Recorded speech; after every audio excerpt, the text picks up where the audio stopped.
naman lahat politiko, yung isa boksingero. Ano naman sa tingin nyo ang kanilang magiging lagay for the 2022 election? Sinasabi rin yan na hindi pa siya decided if he will run for the highest position. Well, kasama na rin. Walang kinaiba yun doon sa ibang possible candidates. No? Pero you're talking, of course, of Senator Manny Pacquiao. He's a senator already. I mean, buksan yung background niya, pero he is now currently a national elected official. No? And that's a perfectly legitimate na access route towards presidency. In fact, presidente siya ng PDP Laban. Ano yan?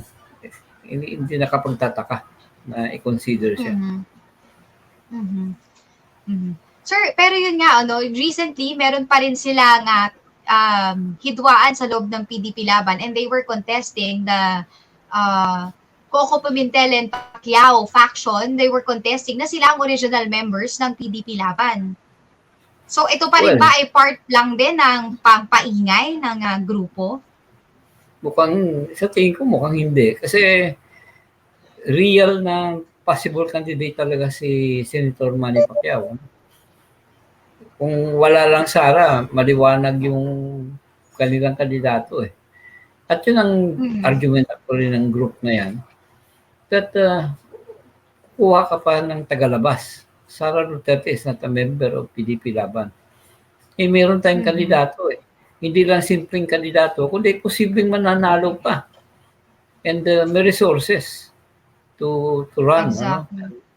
Kaya medyo masama ang loob, lalo na yung mga matatanda na waiting for so long na magkaroon ng serious na kandidato na biglang itatabiran dahil yung anak pa. Mabuti sana kung si Presidente ulit ang tatakbo. At least may background siya talaga for politics. Si Sara is relatively newcomer, lalo na pag national politics pag-usapan. Kaya hindi mo maiwasan yung nangyayari ngayon sa PDP Laban.